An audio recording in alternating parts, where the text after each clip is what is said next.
Good afternoon. Is that me? Yeah. Do I switch this to... All right. All right. So, good afternoon.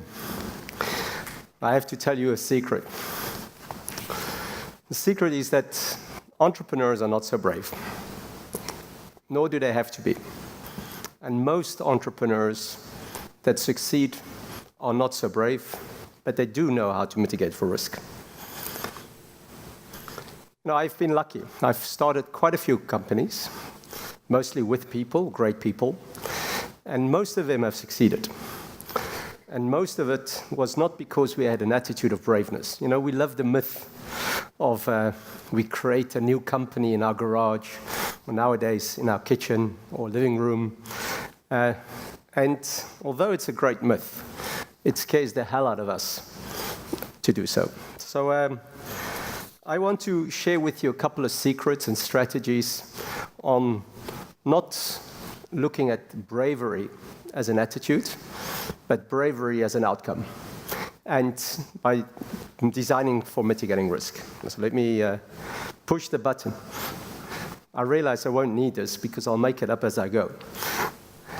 So what's the first strategy that you have to think about when you want to encourage people to take risk? The first is to make risk-taking worth it.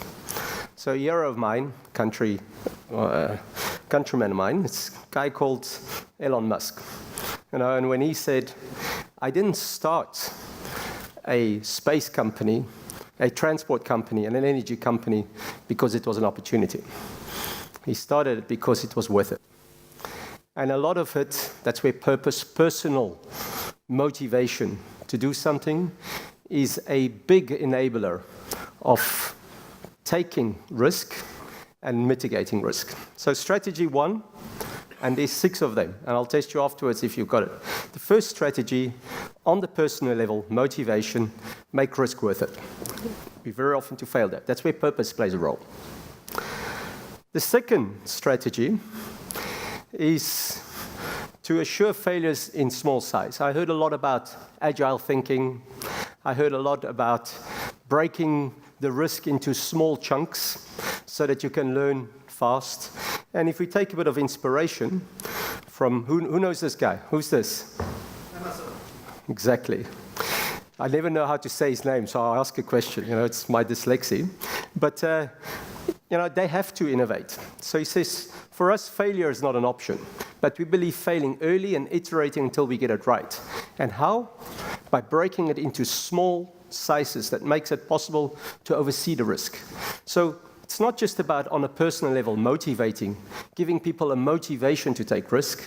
It's giving them the ability to practice. You know, there's a saying, the more I practice, the better I get. That's a golfer statement. That's exactly the same with innovation. The more we break it and practice, and therefore you cannot practice too lot if the risk is too high. So as you learn, you take it out. So that's the personal level. The third strategy is give risk-taking public appeal. So that's on the motivational social side. So a great company that tends to do that, who knows this guy? Mr. Dyson. Every time you buy a product, Mr. Dyson, he puts into the product how many times they actually failed at getting this right. So his vacuum cleaner without a bag, he celebrates that it took 5,126 times of failure to get us right. He's celebrating. He's giving it a public appeal. A client of mine, or friends of mine, it's a company called Ben & Jerry's. So last time I was in Vermont, I was at their factory, and I was happy enough to join a funeral with them. And it's a funeral where people who visit the factory people, the people in the team can participate in. And now I normally should have a film coming up, if I said the right one. Yep.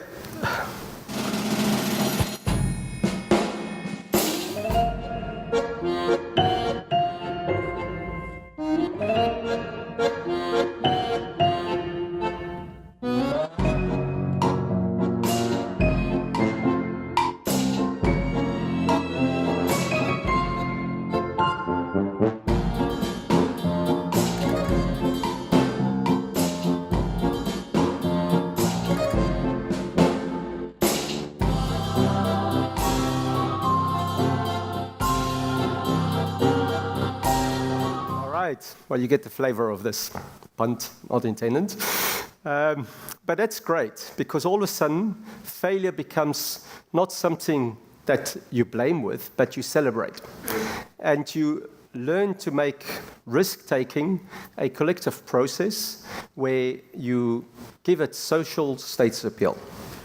The fourth strategy, and I'm going to use a little bit of a moment to brag here, it's designed for fellow traveler. And I'm very proud that just this year, a company that we created called Africa Drive, which tries to reinvent the ecosystem of mobility in Africa, was launched and was nominated the best entrepreneur for entrepreneurs by Belgian companies. And the story goes very simple. Let me first show you a little bit of the feel of this. It's another film.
Right. So, what's the point there?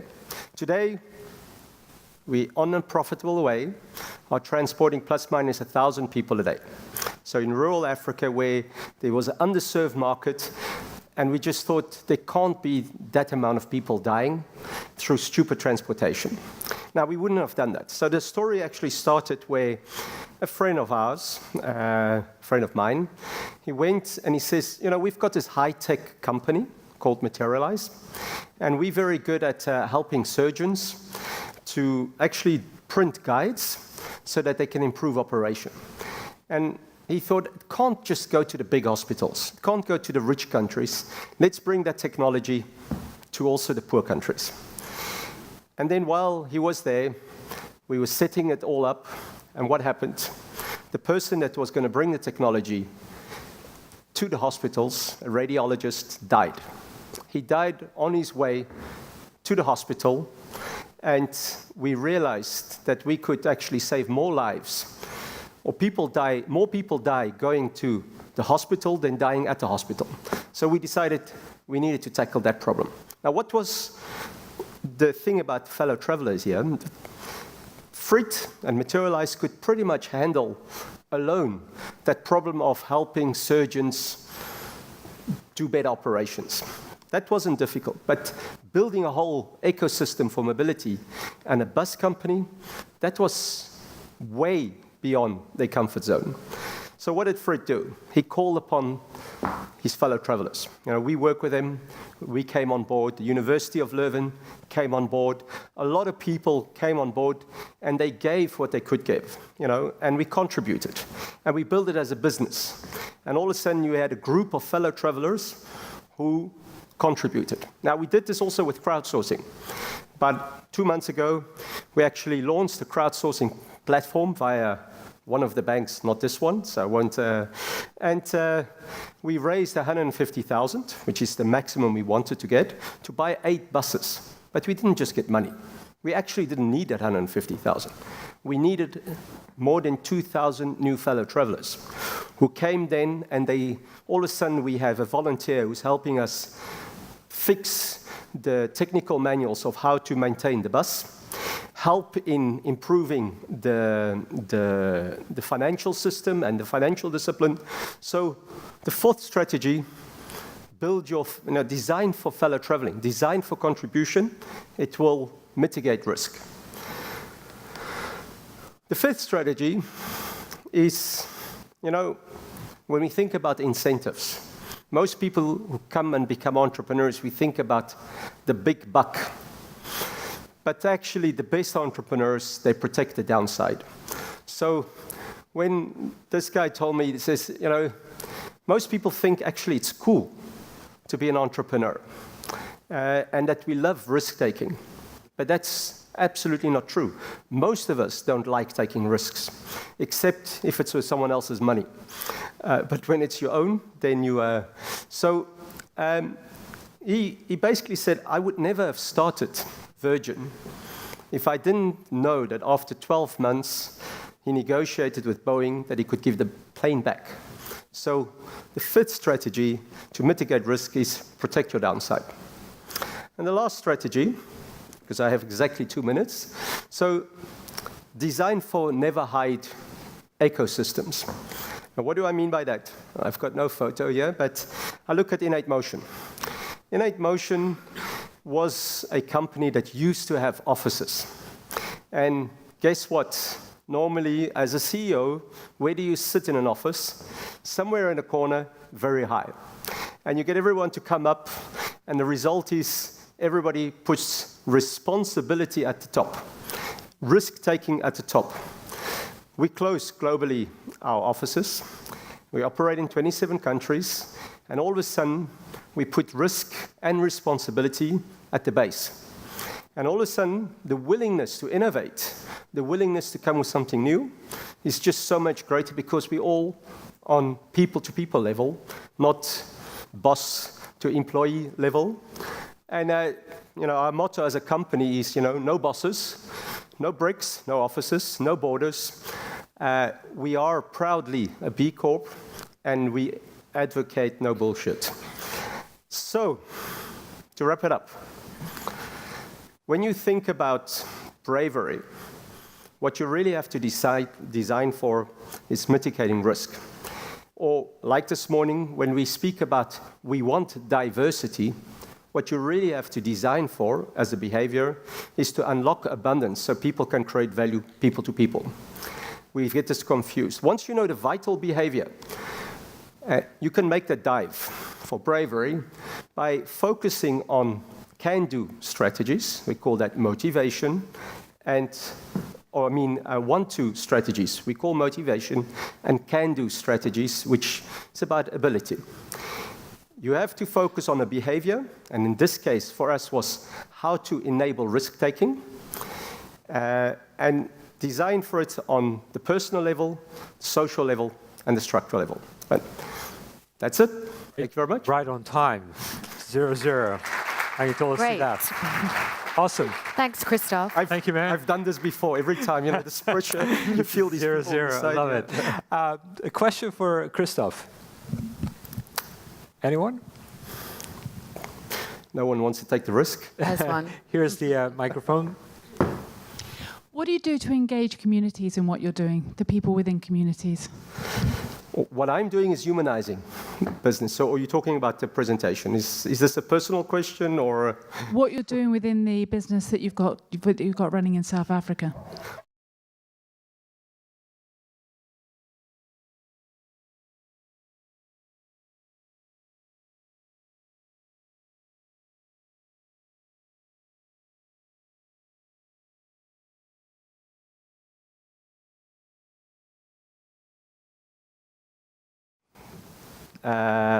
Target or audience to sender, but people to people. That's one.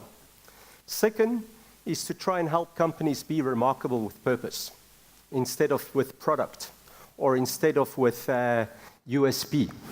And third is you actually design for participation.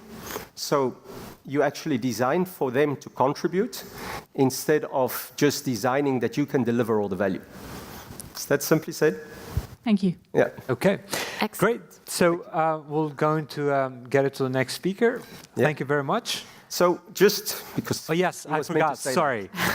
He just wrote an article on our blog, and you can go and read it out there. Is there anything to download there or no? Or just apparently, it's on your website, on the crowdsourcing website. You can download this and get examples, and feel free to read and respond. Awesome. Great. Thank you. Thanks, Christophe.